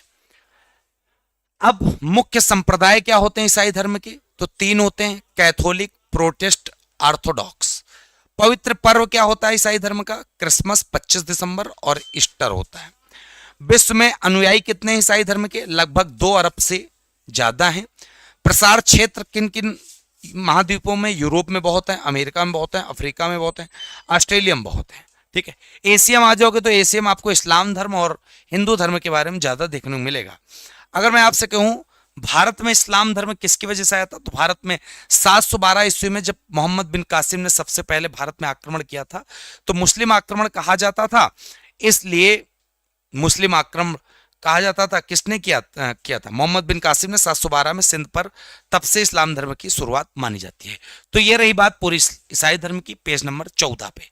पेज नंबर 14 के बाद अब यहां पर एक धर्म आपको दिख रहा होगा छोटा सा, जिसका नाम है पारसी। क्या दिख रहा? पारसी।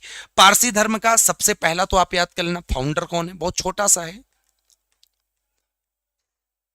पारसी धर्म के फाउंडर कौन है? तो उनका नाम है जरथुष्ट्र।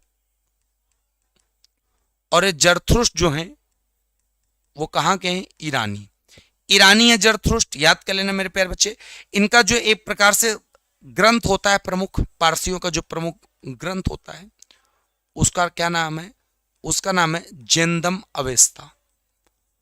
पारसी लोग बेटा जो पूजा करने जाते थे, जैसे हिंदू लोग पूजा करने जाते हैं मंदिर, मुस्लिम लोग मस्जिद, उसी प्रकार ये लोग जो पूजा करने जाते थे वो कहां पे जाते थे? अग्नि मंदिर। अग्नि मंदिर में बेटा ये लोग पूजा करने जाते थे। कौन? याद कर लेना। इनका जो प्रमुख उत्सव था, प्रमुख जो उत्सव था उसका क्या नाम था? उसका नाम था नौरोज उत्सव। नौरोज उत्सव। और नौरोज उत्सव किसके द्वारा शुरू किया गया? तो नौरोज उत्सव मेरे प्यारे बच्चे बलबन के द्वारा शुरू किया गया। इस चीज को आप याद कर लेना। ठीक, बस पारसी धर्म में से ज्यादा आपको याद करने की आवश्यकता कुछ भी नहीं है मेरे प्यारे बच्चे। क्लियर है? तो आशा करते बात आपको समझ में आ गई होगी जबरदस्त तरीके से। आ गई बात? बहुत प्यारा। चलो इसके बाद आ जाओ सिकंदर के बारे में। तो सिकंदर के बारे में समझो मेरे प्यारे बच्चे। सिकंदर का भी सवाल बहुत प्यारे प्यारे आते हैं। तो सिकंदर के बारे में जब आप देखोगे तो पहला पॉइंट क्या है? पूरा नाम इनका सिकंदर था, जिसको बोलते हैं अलेक्जेंडर द ग्रेट। जन्म इनका 356 ईसा पूर्व मैसेडोनिया में हुआ था। इनके पिता का नाम था फिलिप द्वितीय सिकंदर के। इनके गुरु का नाम था अरिस्टोल। इन्होंने जब गद्दी पर बैठे तो 356 ईसा पूर्व था। भारत इन्होंने सबसे पहले आक्रमण 326 ईसा पूर्व में किया, और भारत में जो प्रवेश किया वो खैबर दर्रे से किया। खैबर दर्रा जो वर्तमान में मेरे प्यारे बच्चे पाकिस्तान में पड़ता है। कहां पड़ता है? खैबर दर्रा जो वर्तमान में पाकिस्तान में पड़ता है। जो इनका प्रमुख युद्ध माना जाता है वो हाइडे स्पीच का युद्ध माना जाता है, झेलम नदी किनारे। ठीक है, और याद कर लेना जो ये युद्ध हाइडे स्पीच वाला लड़ा था वो किसके साथ लड़ा था? ये लड़ा था राजा पोरस के साथ। राजा पोरस के साथ। और राजा पोरस जो था वो पंजाब का राजा था। राजा पोरस इस युद्ध को हार गया था, सिकंदर जीत गया था। नदी का नाम बहुत आता, झेलम नदी। और कल हमने आपको बताया था झेलम नदी का जो प्राचीन नाम था वितस्तता। इसलिए पेपर में 3 नाम से पूछ लेता है कि वितस्तता का युद्ध बता दो या हाइडेस्ट पीच का युद्ध बता दो, तो आंसर वही लगेगा। क्लियर है, याद कर लेना बेटा। ये वीडियो हमारे एप्लीकेशन पर भी मिलेगी। हाँ, जैसे बहुत सारे बच्चे सोच रहे हैं कि हम लाइव नहीं पढ़ेंगे, बाद में पढ़ लेंगे। बेटा कुछ दिन बाद ये सारी वीडियो यूट्यूब की रिकॉर्ड हो, वो प्राइवेट हो जाएगी, ठीक। क्योंकि मैं लाइव मेहनत कर रहा हूं तो आप भी लाइव ही मेहनत करेंगे, ठीक। और रही बात तुमने कहा कि पढ़ाएंगे नहीं, तो अब आप खुद ही देखिएगा, मैं बोलूंगा कुछ नहीं, ठीक है। चलो ये बात क्लियर हो गई। सिकंदर के बारे में आगे देखो। पोरस के साथ व्यवहार कैसा था? सम्मान पूर्वक था सिकंदर का। उसने युद्ध जीतने के बाद राज्य वापस भी कर दिया। अंतिम सीमा कौन सी थी? ब्यास नदी। सेना ने आगे बढ़ने से मना कर दिया। सिकंदर जब आगे बढ़ना चाहता तो ब्यास नदी रास्ते में पड़ी थी। सेना ने कहा अब आगे नहीं बढ़ेंगे, तो उसने भारत से यू टर्न ले लिया 325 ईसा पूर्व में। और जब वापस चला गया तो 323 में बेबीलोन में उसकी मृत्यु हो गई थी। और मृत्यु का कारण बेटा बताया जाता है, जहां तक संभावना होती, बुखार मतलब ज्वर आया था। उपनाम इसका विश्व विजेता कहा जाता है, इसने पूरे विश्व को जीता हुआ था। महत्व क्या था? भारत और यूनान के बीच में सांस्कृतिक संपर्क स्थापित हो गए थे सिकंदर के आक्रमण से। अब यहां पे एक पेपर में सवाल आता, सिकंदर का सेनापति का क्या नाम था? सिकंदर के जो सेनापति का नाम था उसका नाम था सेलुकस निकेटर। तो सेलुकस निकेटर जो था वो सिकंदर के सेनापति का नाम था, याद कर लेना। सिकंदर का एक पेपर में सवाल आता कि सिकंदर का जल सेनापति का क्या नाम था? सिकंदर के जल सेनापति का क्या नाम था? तो सिकंदर के जो जल सेनापति का नाम था वो था निर्याकस। क्या नाम था? निर्याकस, याद कर लेना। क्लियर है? चलो नेक्स्ट। अब आ जाओ मगध राज्य का उत्कर्ष। तो जब मगध राज्य का उत्कर्ष हम आपको बताते हैं, तो आपको हमने बताया था मगध जो था वो 16 महाजनपदों में से एक महाजनपद माना गया था, ठीक है। मगध पर सबसे पहले अगर किसी ने शासन किया वो किया बृहदत्त वंश ने। बृहदत्त वंश ने, याद कर लेना। और बृहदत्त वंश का अगर मैं संस्थापक फाउंडर की बात करता हूं तो खुद ऑलरेडी बृहदत्त ही था। कौन था? बृहदत्त ही खुद था। क्लियर है? याद करना। बृहदत्त पहला वंश। बृहदत्त में इसके ज्यादा अलावा कुछ याद नहीं करना। बृहदत्त वंश के बाद दूसरे नंबर पे जो मगध पर शासन हुआ उसका नाम था हर्यक वंश, याद कर लेना। दूसरा नंबर हमने लिख दिया इसीलिए। हर्यक वंश का अगर मैं आपसे कहूं संस्थापक के नाम बताओ तो संस्थापक का नाम था बिंबिसार। क्या नाम था? बिंबिसार, याद करना। बिंबिसार ने जो अपनी राजधानी बनाई थी वो गिरिब्रज को बनाई थी। कैपिटल क्या बनाई थी? गिरिब्रज। क्लियर है? बिंबिसार का उपनाम जो था वो था श्रृणिक। क्या था? श्रृणिक। और इसने जो साम्राज्य का विस्तार किया वो वैवाहिक संबंध स्थापित करके किया, याद कर लेना। इसने जो साम्राज्य का विस्तार किया वो कैसे किया? वैवाहिक संबंध स्थापित करके। मतलब जहां जहां ये विवाह मारता जाएगा वहां से इसको सुरक्षा मिलती जाएगी। तो इस प्रकार इसने अपने साम्राज्य का विस्तार किया। किसने? बिंबिसार ने। अब सबसे बड़ी बात याद कर लेना, बिंबिसार का एक राजवैद्य होता था जिसको हम लोग जीवक के नाम से जानते हैं। जीवक का काम तब आया था, हमने आपको बताया था, जब एक वो थे, क्या नाम है, अवंती के राजा थे चंडप्रतोद, पीलिया रोग से पीड़ित थे। तो बिंबिसार ने उनकी सहायता करने के लिए अपने प्रसिद्ध राजवैद्य जीवक को भेजा था। तो ये चीज याद कर लेना।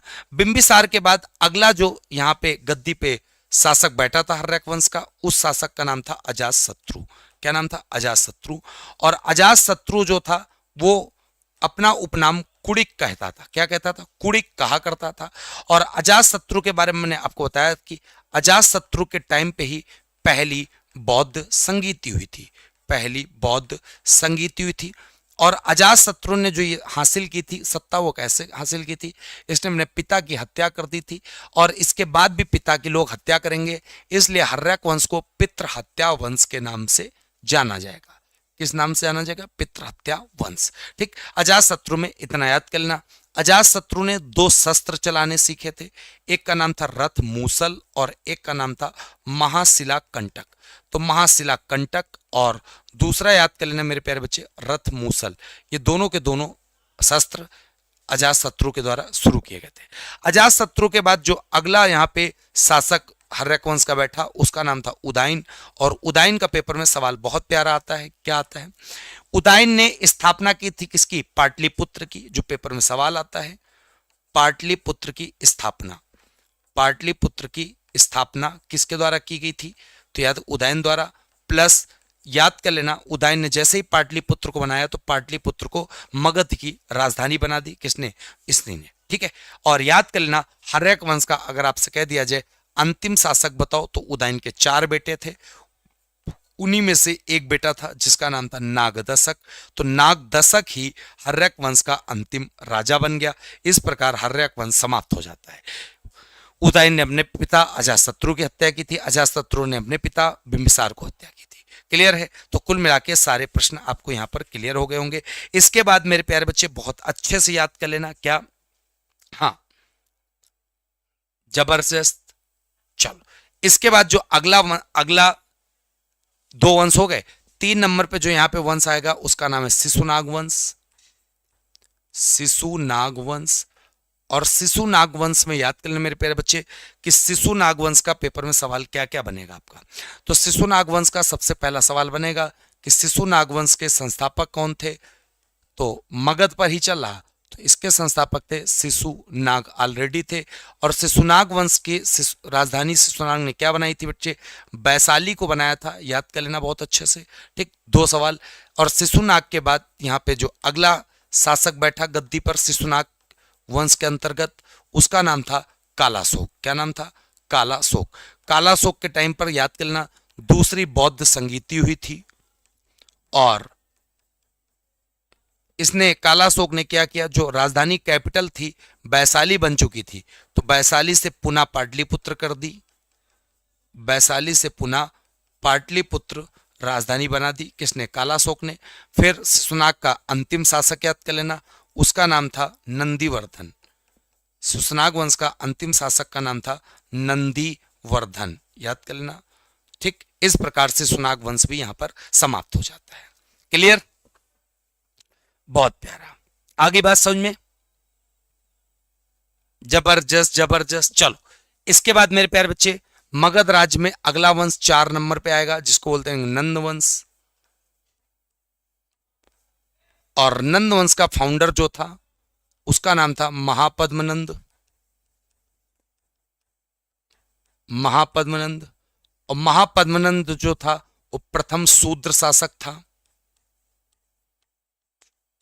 प्रथम शूद्र शासक। दूसरी बात, महापद्मनंद की जो उपाधियां थी, टाइटल, वो कौन कौन सी थी? एकराट, भार्गव, सर्वछत्रांतक। ये सब की सब उपाधियां थी किसकी? महापद्मनंद की। याद कर लेना, बहुत अच्छे से जबरदस्त सवाल आता है। ठीक, महापद्मनंद के बाद अगला जो राजा गद्दी पर बैठा नंदवंश का, उसका नाम था घनानंद। बहुत ही लोभी प्रवृत्ति का था। और याद कर लेना ये अंतिम था। ठीक, घनानंद के दरबार में ही बेटा कौन रहा करते थे? चाणक्य रहा करते थे। चाणक्य की इन्होंने बेइज्जती कर दी थी। किसने? घनानंद ने। याद करना, घनानंद के समय ही भारत में किसने आक्रमण किया था? तो याद कर लेना, सिकंदर का आक्रमण किसके टाइम पर हुआ था? घनानंद के टाइम पर हुआ था। ये भी याद कर लेना जबरदस्त तरीके से। तो चाणक्य की बेइज्जती कर दी थी। फिर चाणक्य चले गए थे, चंद्रगुप्त मौर्य के साथ मिले। चंद्रगुप्त मौर्य के साथ मिलकर इनके साम्राज्य को इन्होंने उखाड़ फेंका था। क्लियर है? तो इस प्रकार मगध का काम भी समाप्त हो गया। इस प्रकार बच्चे अगला जो टॉपिक आएगा वो आएगा मौर्य साम्राज्य। लेकिन आप जब 15 नंबर पेज देखोगे तो वहां पे मौर्य साम्राज्य पूरा भी कंप्लीट नहीं है, वहां पे अशोक तक ही सीमित है। तो इसीलिए मतलब बिंदुसार ही। तो मौर्य साम्राज्य, परेशान न होना, आज आंख में दर्द थोड़ा ज़्यादा है, मैंने सोचा क्लास ले लिया है तो आगे पीछे करके मैं आपका वहीं से चालू कर दूंगा मौर्य साम्राज्य से ही अगली क्लास में। ठीक है, तो मौर्य साम्राज्य से आगे तक पहुंच जाएंगे हम लोग। फिर यहाँ पे हम लोग फटाफट क्वेश्चन लगा लेते हैं, क्या क्या क्वेश्चन है। ठीक है, पहला क्वेश्चन आपके सबके सामने, बौद्ध धर्म के त्रिरत्न कौन कौन से हैं? तो बुद्ध, धम्म और संघ। क्लियर है? बी ऑप्शन बता सकते हो। इसके बाद अगला सवाल, बौद्ध धर्म के अनुसार दुख का मुख्य कारण क्या है? तो दुख का मुख्य कारण जो बौद्ध धर्म के अनुसार है वह तृष्णा, डिजायर, इच्छा होना।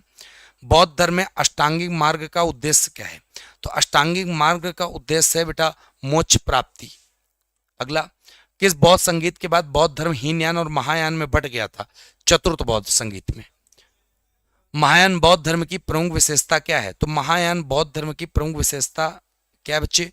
तो याद कर लेना, बुद्ध को ईश्वर और अवतार मानना। ठीक है, हाँ, तो महायान के बारे में ये चीज याद कर लेना जबरदस्त तरीके से।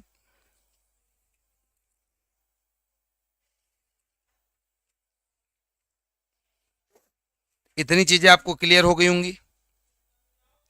हाँ, जो महायान होता था वो दूसरों का कल्याण करते थे, ठीक है, और जो हीनयान होता था वो स्वयं का कल्याण करते थे। तो महायान का क्या सवाल हो जाएगा? तो याद कर लेना, बुद्ध को केवल महान शिक्षक नहीं, ये वाला। अगला, भारत में बौद्ध धर्म के प्रचार का प्रमुख केंद्र कौन सा था? प्रचार का प्रमुख केंद्र था बच्चा मगध वाला। अगला, अशोक के शासनकाल में कितने स्तूपक का निर्माण? तो अशोक वाला हम आपको बताएंगे नेक्स्ट। निम्न में कौन भारत का प्रमुख बौद्ध मठ नहीं है? कौन नहीं है? केदारनाथ मठ नहीं है, बाकी सब मठ हैं। क्लियर है। अगला, शैव धर्म में लिंग का किसका प्रतीक माना जाता है? तो एक प्रकार से शिव का निराकार रूप। क्लियर है। नेक्स्ट, फिर शैव धर्म के अनुसार शिव के कितने प्रमुख गण बताए गए हैं? तो संप्रदाय पूछ रहा है तो 4 बता देना आप। ठीक है। नेक्स्ट, वैष्णव धर्म के प्रवर्तक कौन माने जाते हैं? तो वैष्णव धर्म के अगर प्रवर्तक की बात की जाए तो जबरदस्त तरीके से भगवान श्री कृष्ण को माना जाता है। अगला, विष्णु के 10 अवतारों का उल्लेख कहां पर मिलता है? तो 10 अवतारों का उल्लेख बेटा मत्स्य पुराण में मिलता है। कहां पे? मत्स्य पुराण में। अगला, निराकार ईश्वर की अवधारणा किस वैष्णव आचार्य से संबंधित है? तो निराकार की याद कर लेना बेटा बहुत अच्छे से, निम्बार्काचार्य आंसर लगा देना। ठीक है। नेक्स्ट, इस्लाम धर्म के प्रवर्तक कौन है? हजरत मोहम्मद साहब जी हैं। अगला, कुरान मजीद किस भाषा में अवतरित हुआ था? कुरान बेटा अरबी भाषा में हुआ था, फारसी लिपि थी। ईसाई धर्म के संस्थापक कौन थे? ईसा मसीह साहब थे। ईसाई धर्म का पवित्र ग्रंथ कौन सा है? बाइबिल है मेरे प्यारे बच्चे। अगला, पारसी धर्म के प्रवर्तक कौन है? तो पारसी धर्म के जरथुस्ट्र हैं। अगला, मगध की राजधानी प्रारंभिक क्या थी? प्रारंभिक राजधानी राजगृह गिरिब्रज थी। भारत पर आक्रमण करने वाला पहला यूनानी शासक कौन था? यूनानी शासक बच्चे याद कर लेना, सिकंदर का नाम आता है। बिंदुसार किस मौर्य शासक के उत्तराधिकारी थे? चंदू मौर्य के बाद थे, लेकिन मौर्य कल पढ़ाएंगे तो आपको तब बताएंगे। फिर ये सारे सवाल वो वाले हैं, ठीक है, मौर्य से रिलेटेड। तो आशा करते हैं ये सब मौर्य से रिलेटेड है, तो मौर्य वाले में कल आपको मिल जाएंगे। आशा करते हैं आपको समझ में आया होगा। और आप सब बच्चे कमेंट बॉक्स करके जरूर बताना क्लास कैसी लगी आपको हमारी। ठीक है, क्लास कैसी लगी। और जितने लोग त्रिशूल 6.0 बैच लेना चाहते हो ले लो जाके, 800 रुपये मिल रहा है 10 जनवरी तक, याद कर लेना। कोई दिक्कत हो इस नंबर पे कॉल या व्हाट्सअप कर लेना, 7007012108 पे व्हाट्सअप या बच्चे। और आप सब लोग मेरा थोड़ा सा सपोर्ट करिए, मेरा स्वास्थ्य गड़बड़ है, ठीक है। मैं ये मान लेना 2% भी मुझे दिक्कत नहीं होगी, 2% भी तो मैं क्लास ले लूंगा। मतलब 58% दिक्कत हो जाए कोई दिक्कत नहीं, 2% भी नहीं होगी, मैं क्लास प्रॉपर लूंगा। और अगर किसी दिन ना ले पाऊं तो धैर्य मत खोना मेरे भाई, मैं क्लास पूरी आपकी प्रॉपर कराऊंगा। इस किताब को जब मैंने शपथ ले लिया तो पूरा कराऊंगा, भरोसा रखो मेरे दोस्त, ठीक है। यूं ही नहीं, आपको इतना बेहतरीन कंटेंट हम आपको दे रहे हैं, आपके लिए इतनी मेहनत कर रहे हैं, थोड़ा भरोसा करो, थोड़ा सा सहयोग करो, आपके सहयोग से ही काम चलेगा, ठीक है। तो साथियों मिलते हैं आपको कल शाम 7 बजे, तब तक ले जय हिंद जय भारत वंदे मातरम। और जितने भी लोगों ने वीडियो को लाइक नहीं किया, शेयर नहीं किया, सब लोग लाइक शेयर कर देना। जय हिंद जय भारत वंदे मातरम।